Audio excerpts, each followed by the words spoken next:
ডিমাপুর স্থিত ভারত সরকারের উত্তর পূর্বাঞ্চলে সংস্কৃতি মন্ত্রণালয় কেন্দ্র এবং ত্রিপুরা সরকারের তথ্য সংস্কৃতি দপ্তরের যৌথ উদ্যোগে শনিবার রাতে প্রথমবারের মতো কৈলাসহরী চণ্ডীপুর বিধানসভার অন্তর্গত ভদ্রপল্লী উচ্চ মাধ্যমিক বিদ্যালয় মাঠে অনুষ্ঠিত হয় সীমান্ত এলাকার সাংস্কৃতিক অনুষ্ঠানে উদ্বোধন করেন সমাজ শিক্ষা সমাজ কল্যাণ দপ্তরের মন্ত্রী টিঙ্কু রায়।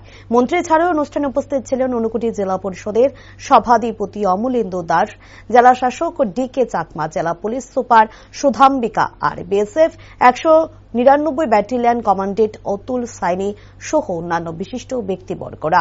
অনুষ্ঠানে উড়িষ্যা, মধ্যপ্রদেশ, আসাম, নাগাল্যান্ড, মেঘালয় ও ত্রিপুরা রাজ্যের শিল্পীরা তাদের ঐতিহ্যবাহী সাংস্কৃতিক অনুষ্ঠান পরিবেশনা করেন।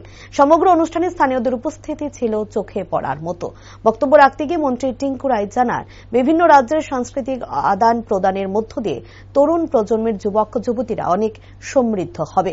তাছাড়া বর্তমানে ত্রিপুরা রাজ্যের ছেলে মেয়েরাও সাংস্কৃতিক দিক দিয়ে অনেকটাই এগিয়ে গেছে বলে মন্ত্রী তথ্য পরিসংখ্যান দিয়ে বক্তব্য রাখেন।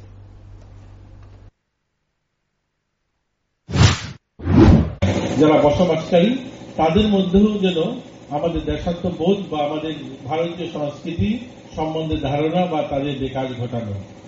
আমাদের দেশ এরকম একটা দেশ, বৈভবশালী দেশ, যেখানে সাংস্কৃতিক ভাবে এত রিচ আমাদের দেশ যে অন্য কোনো দেশ বিদেশের মাটিতে যদি যান, সেই সমস্ত দেশের যে সাংস্কৃতিক কার্যক্রম বা সাংস্কৃতিক যে ধ্যান ধারণা তার থেকে অনেকখানি আমাদের দেশে 200 বছর ব্রিটিশরা শাসন করেছে, এর আগে মোগলরা ছিল। তারপরেও যেটা আমাদের দেশ থেকে হারিয়ে যায়নি সেটা হচ্ছে আমাদের এই কালচার, এই আমাদের সংস্কৃতি। এই সংস্কৃতি আমাদের এত সমৃদ্ধ, এত রিচ আমাদের সংস্কৃতি। আমাদের যিনি পুলিশ আমাদের এসপি তিনি বলেছেন যে আমাদের এক জেলা থেকে অন্য জেলায় গেলে পরেই যে আমাদের খান পান ভাষা সমস্ত আলাদা আলাদা কালচার। বিশেষ করে উত্তর পূর্বাঞ্চলে যারা আমরা বসবাস করি, আমাদের রাজ্যে প্রায় 18টা জনজাতি গোষ্ঠী রয়েছে, যারা সবার নিজস্ব আঙিনায় নিজস্ব তাদের সাংস্কৃতিক কার্যক্রম হয়ে থাকে। আর আমরা আমাদের রাজ্য ছোট হলেও আমরা গর্ব করি আমাদের যে সাংস্কৃতিক যারা আঙিনায় রয়েছেন তাদেরকে নিয়ে।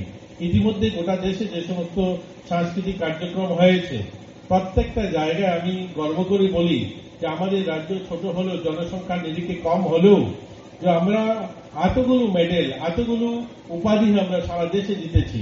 দেখুন, আমাদের ঊনকোটি জেলা থেকে যিনি আমাদের তিনি আজ নেই, থাঙ্গা ডালং, যাকে আমরা পদ্মশ্রী অ্যাওয়ার্ড পেয়েছে, বেনি মাধব জমাতিয়া, এরকম অনেকেই অনেক লোকেরা যারা পদ্মশ্রী অ্যাওয়ার্ড পেয়েছে।